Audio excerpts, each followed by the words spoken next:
लालच के चक्कर में मनोज अक्सर ही गन्ने के जूस में मिलावट किया करता था और उसे ये गलत भी नहीं लगता था। थोड़ा बहुत मिलावट करने से क्या ही फर्क पड़ता है, कौन सा पता चल रहा है। गन्ने का जूस तो वैसे भी मीठा ही होता है। आधा गिलास गन्ने के जूस में चाशनी का पानी मिला दूंगा तो कौन सा किसी को पता चल जाएगा कि ये मिलावटी जूस है, और कौन सा ही इससे कोई बीमार पड़ जाएगा। चाशनी के पानी की वजह से मनोज का दिया हुआ गन्ने का जूस लोगों को बड़ा ही मीठा लगता है और उसमें थोड़ा सा मसाला मिलने से लोगों को शक भी नहीं होता है। भाई मनोज, बड़ा मजेदार जूस है। जो भी कहो, ऐसा जूस तो कहीं नहीं मिलता। स्वादिष्ट का स्वादिष्ट और सस्ते का सस्ता। इतना सस्ता भी आजकल कहाँ मिलता है। आप 10 रुपए का गिलास पी रहे हैं, 10 रुपए में क्या ही आता है आजकल। हाँ भाई, बात तो सही कह रहा है, तभी तो तेरे यहाँ भीड़ लगी रहती है। बस मेहनत है भैया जी, सारा दिन धूप में खड़ा रहता हूँ, ये भी एक मेहनत ही है। सही कह रहा है, ये ले तेरे 10 रुपए। सभी ग्राहक मनोज से बड़े खुश रहे। बेचने वाला एक किसान जूस पीने के लिए मनोज के यहाँ आता है। एक गिलास गन्ने का जूस कितने का दिया? सिर्फ 10 रुपए का। इतना सस्ता? लाओ, एक गिलास गन्ने का जूस पिलाओ। तपन जूस पीता है तो उसे बड़ा ही मीठा लगता है। अरे भाई, ये तो बहुत मीठा है, ऐसा लग रहा है जैसे चाशनी हो। क्या भाई, कुछ भी बोले जा रहे हो? पहले कभी गन्ने का जूस पिया भी है आपने? गन्ने का जूस मीठा ही होता है। गन्ने का जूस बेशक मीठा ही होता है, लेकिन इतना मीठा भी नहीं होता। ये तो पूरी तरह चाशनी ही है। क्यों मेरी दुकानदारी खराब कर रहे हो? पसंद नहीं आया तो जाओ, मत दो 10 रुपए।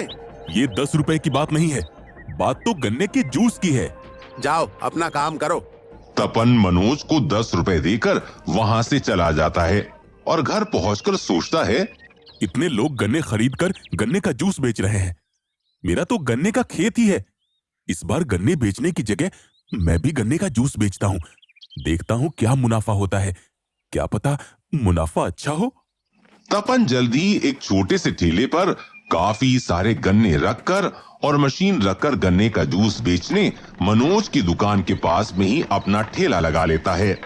ये जगह बिल्कुल सही है, यहाँ लोगों की थोड़ी भीड़ भाड़ भी रहती है, इसलिए यहाँ पर ज्यादा लोग गन्ने का जूस पियेंगे। कहीं खाली जगह में अगर मैंने अपना ठेला लगा लिया, फिर तो 2-4 लोगों का आना भी मुश्किल हो जाएगा, इसलिए मैं यहीं ठेला लगाता हूँ। इस बात का पता जैसे ही मनोज को चलता है, वो तपन से बात करने आता है। अरे कौन है तू? 2 दिन पहले मेरे यहाँ तू गन्ने का जूस पी रहा था और आज तूने अपना गन्ने के जूस का ठेला ही खोल दिया। ये गन्ने मेरे हैं, ये ठेला मेरा है, ये मशीन भी मेरी है। अब जब सब कुछ मेरा है तो मन भी मेरा ही है, मैं कहीं भी अपना ठेला लगाऊं, तुम्हें इससे क्या। एक बात और, मुझे पता है तुम गन्ने के जूस में मिलावट करते हो। गन्ने का जूस इतना मीठा नहीं होता, इसलिए अब देखना, जब मैं असली गन्ने का जूस बेचूंगा बिना मिलावट का, तब कैसे लोग मेरे यहाँ गन्ने का जूस पीने आया करेंगे। तू ज्यादा बातें बना रहा है, 2 दिन हो जाने दे, सब पता चल जाएगा। मनोज के जाने पर तपन सोचता है, जो भी हो, मैं गन्ने के जूस में मिलावट नहीं करूंगा। अगर कभी लोगों को पता चला तो उनका भरोसा उठ जाएगा मुझ पर से। शाम तक एक आदमी तक जूस पीने नहीं आता, जबकि मनोज की दुकान पर रोज की तरह भीड़ लगी रहती है। मनोज, देखा तुमने, तुम्हारे पास ही किसी ने गन्ने के जूस का ठेला खोला है। नहीं भैया, मुझे क्या लेना देना, मैं तो ईमानदारी से अपनी दुकान पर बिना मिलावट वाला गन्ने का जूस बेचता हूँ। मेरे अलावा आसपास कौन किस चीज की दुकान खोल रहा है और कैसा सामान बेच रहा है, इससे मुझे कोई फर्क नहीं पड़ता। आप लोग मेरे ग्राहक हैं और आप लोग अगर मुझसे खुश हैं तो इससे ज्यादा मैं क्या चाहूंगा। भाई, तुम्हारे यहाँ के जूस की तो बात ही अलग है, इसीलिए तो सभी लोग तुम्हारे यहाँ आते हैं। अरे भैया, आप देख लीजिएगा, मेरे जूस से ज्यादा अच्छा और मीठा उसका जूस हो ही नहीं सकता। लोग तपन के यहाँ जूस पीने नहीं आते हैं, इसलिए शाम को मनोज तपन के सामने से हंसकर कहते हुए जाता है, आया बड़ा मेरी दुकान के पास में अपना ठेला लगाने वाला, एक आदमी भी नहीं आया है और चला मुझसे मुकाबला करने। निराश तपन अब अगले दिन के लिए सोचता है, आज एक भी ग्राहक नहीं आया, ऐसे कोई नहीं आएगा तो फिर लोगों को पता कैसे चलेगा कि मेरे गन्ने का जूस शुद्ध और अच्छा है। अब एक काम करता हूँ, कल मैं लोगों को फ्री में गन्ने का जूस पिलाऊंगा, शायद उसके बाद लोग मेरे पास गन्ने का जूस पीने आने लगे। दिन तपन लोगों को फ्री में जूस पिलाता है। आइए, मुफ्त में जूस पीकर जाइए, सभी मुफ्त में जूस पीकर जाइए। एक बार जूस पीकर तो देखिए, शुद्ध और अच्छे गन्ने का जूस। जूस मुफ्त होने की वजह से काफी सारे लोग आज तपन के ठेले पर जूस पीने आते हैं। लेकिन क्योंकि तपन जूस में मिलावट नहीं कर रहा था, तो उसका जूस लोगों को मनोज के गन्ने के जूस से थोड़ा कम मीठा लग रहा था। ये जूस भी अच्छा है, लेकिन फिर भी मनोज का जूस ज्यादा मीठा है। अरे हाँ भाई, मनोज के जूस की बात ही अलग है। इसलिए आज ये फ्री का जूस पी लेते हैं, लेकिन कल से वापस मनोज के यहाँ जूस पिया करेंगे।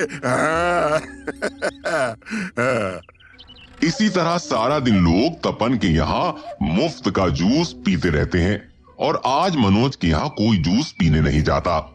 कोई बात नहीं, देखता हूँ कितने दिनों तक ये मुफ्त का जूस बेचता है। जैसे ही ये लोगों से रुपया लेना शुरू करेगा, वैसे ही ये लोग वापस मेरी दुकान पर आ जाएंगे। तब पता चलेगा इसे कि दुकान चलाना कितना मुश्किल है।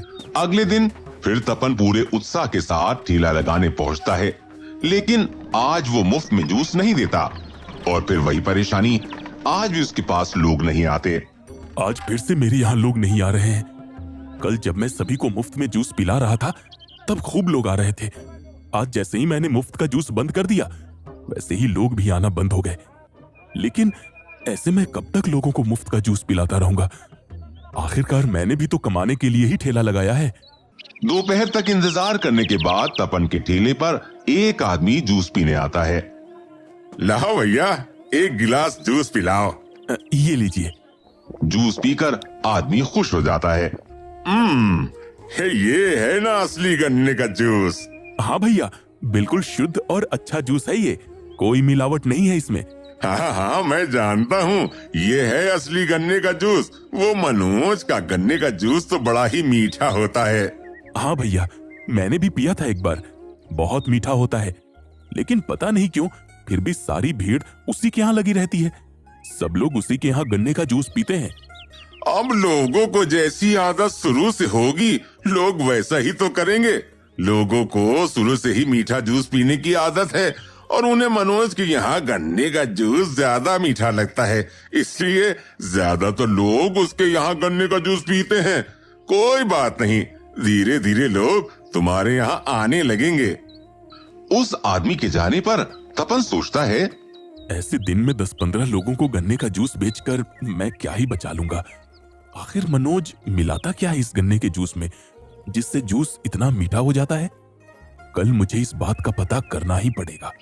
अगले दिन भी मनोज की दुकान पर गन्ने का जूस पीने वालों की भीड़ लगी होती है। लाओ एक गिलास जूस पिलाओ। अरे भाई, एक गिलास मुझे भी दे देना। इसी बीच मनोज के पास मुंह पर कपड़ा लपेटे हुए एक आदमी आता है। एक गिलास गन्ने का जूस। मनोज गन्ने का जूस बनाने लगता है। वो आदमी चुपके से मनोज की नजरों से बचता हुआ उसकी मशीन के थोड़ा दूर खड़ा हो जाता है, जहां से उसे ये साफ दिखाई दे रहा होता है कि मनोज गन्ने का जूस कैसे निकालता है। अब यहाँ से मुझे सब दिखेगा, देखता हूँ इसमें क्या मिला रहा है। तब वो देखता है कि मनोज जिस बर्तन में गन्ने का जूस निकाल रहा है, उसमें उसने पहले से ही कुछ भर रखा है। ये बर्तन में इसने पहले ही से कुछ भर रखा है। जरूर ये कुछ मीठा होगा, जिससे गन्ने का जूस और मीठा हो जाता है। मैं अभी सभी लोगों से कहता हूँ। तपन मनोज को वहीं पकड़ लेता है। क्या मिलाया है तुमने गन्ने के जूस में? ये सुनते ही मनोज चौंक जाता है। क्या मिलाया है? अरे गन्ने का जूस है ये, मैं कभी भी मिलावट नहीं करता। और आपसे किसने कहा कि पीछे आकर खड़े हो जाओ? आपको पता नहीं क्या, दुकान के पास में खड़ा नहीं होने देता मैं किसी को। आप यहाँ सामने खड़े होइए, तभी आपको जूस दूंगा मैं। क्यों? यहाँ दुकान के पास में क्यों नहीं खड़े हो सकते हम, ताकि तुम मिलावट करते रहो और हमें पता भी ना चले? क्या हो गया भाई साहब, ये क्या कर रहे हो? ये तो बहुत अच्छा दुकान वाला है, अच्छा गन्ने का जूस देता है। अरे ये क्या कह रहे हो तुम? हम इसके यहाँ काफी समय से गन्ने का जूस पी रहे हैं, आप एक बार आए और कमी निकालने लग गए हैं? अच्छा, आप लोगों को मेरी बात पर यकीन नहीं हो रहा? ठीक है, तो इससे कहिए कि आप लोगों को अपनी दुकान में बुलाए और फिर गन्ने का जूस निकाल कर दिखाए। अगर वो इतना ही मीठा हुआ तो मैं यहाँ से माफी मांगकर चला जाऊंगा, लेकिन अगर मीठा नहीं हुआ तो इसे बताना पड़ेगा कि ये गन्ने के जूस में क्या मिलाता है। तब तक और लोग भी शोर को सुनकर मनोज की दुकान पर आ जाते हैं और सभी लोग तपन की बात का समर्थन करते हैं। हाँ, वैसे ये बात तो ठीक है। हाँ, अगर किसी को शक हो रहा है तो तुम उसकी आंखों के सामने जूस निकाल कर दो।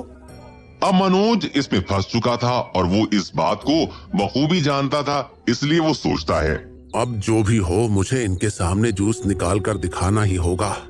अरे भाई मनोज, अरे सोच क्या रहा है? जल्दी से हमारे सामने जूस निकाल और इस आदमी को गलत साबित करके भगा यहाँ से। हाँ, बड़ा आया मिलावटी जूस कहने वाला। लोगों के दबाव की वजह से मनोज उनके सामने गन्ने का जूस निकालता है और उन सभी को वो जूस पीने को देता है। लेकिन इस बार गन्ने का जूस पहले के मुकाबले बहुत ही कम मीठा होता है। ये कैसा जूस दिया है मनोज? ये तो बहुत कम ही मीठा है। हाँ, ऐसा जूस तो आज तक तूने हमें नहीं पिलाया था। फिर आज क्या हो गया? पता नहीं भैया, आज जूस में वो बात नहीं आ रही। लगता है गन्ने अच्छे नहीं हैं। अब तपन हंसते हुए कहता है, गन्ने तो हमेशा की ही तरह है, बस अभी तुम चालाकी नहीं कर पाए। क्या मिलाते हो तुम गन्ने के जूस में? बता दो, इससे पहले कि सब लोग तुम्हें यहाँ बेइज्जत करने लगे। अपने आप सच बता दो। अगर तुम नहीं बताओगे तो मैं अभी तुम्हारा सामान देखने लगूंगा। हाँ हाँ, और हम सब भी देखेंगे कि तुम क्या मिलाते हो। अब डर के मारे मनोज अपनी गलती मानने लगता है।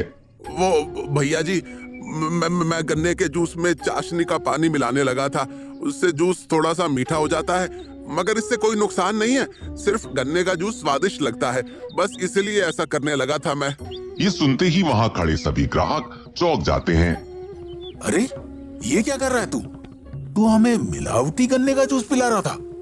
तभी मैं सोचूं कि इतना मीठा गन्ने का जूस सिर्फ इसी दुकान पे क्यों मिलता है। देखो भाई, अब से हम तुम्हारे यहाँ गन्ने का जूस कभी नहीं पियेंगे मनोज। हाँ, और हाँ, जो भी तुम्हारे यहाँ जूस पीने आएगा हम उसे भी ये बात बताएंगे कि तुम कैसे मिलावटी जूस बेच। सभी ग्राहक नाराज होकर वहाँ से चले जाते हैं। तब तपन अपने मुंह से कपड़ा हटाता है। मनोज तपन को पहचान जाता है और उसे देखते ही चौंक जाता है। अच्छा, तो तुमने किया है ये सब? मैंने क्या किया है? मैंने तो कभी तुम्हारे साथ गलत नहीं किया, बल्कि गलत तो तुमने किया है लोगों के साथ। और बस इसलिए मैंने लोगों के सामने तुम्हारी सच्चाई लाकर तुम्हें खड़ा कर दिया। लेकिन तुम्हें क्या लेना देना? मैं लोगों को कैसा भी जूस पिलाऊं? क्यों नहीं लेना देना भाई? मेरी भी तो गन्ने की जूस की दुकान है और मैं खुद इतने अच्छे गन्ने लाकर जूस निकालता हूँ। फिर भी लोग मेरे शुद्ध जूस में कमी बताएंगे, तो मैं तो उन्हें इस बात से जागरूक करूंगा ना कि अच्छा क्या है और खराब क्या। और देखना, अब से मेरे यहाँ लोग गन्ने का जूस पीने आया करेंगे, लेकिन तुम्हारे यहाँ नहीं। तुम्हें अब फिर से मेहनत करनी पड़ेगी, अच्छा जूस बेचकर लोगों का विश्वास जीतना पड़ेगा। और वैसे भी तुम तो खुश हो जाओ, क्योंकि लोगों ने तुम्हें मारा पीटा नहीं, वरना ऐसे में तो लोग मार मार के दुकान वाले से हिसाब वसूल कर लेते हैं। तुम तो बच गए। तपन वहाँ से चला जाता है।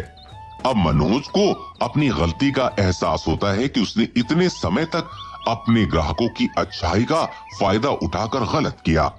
ये बात तो सही है कि मैं लोगों को मिलावटी जूस बेच रहा था। अब जब मैं बेईमानी करूंगा तो उसका फल तो मुझे मिलेगा ही। आखिर कितने दिनों तक मैं ये गलत काम कर सकता था? खैर, ये आज आखिरी दिन था।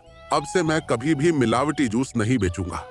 इस दिन के बाद से ही मनोज लोगों को अच्छा और शुद्ध जूस बेचने लगता है।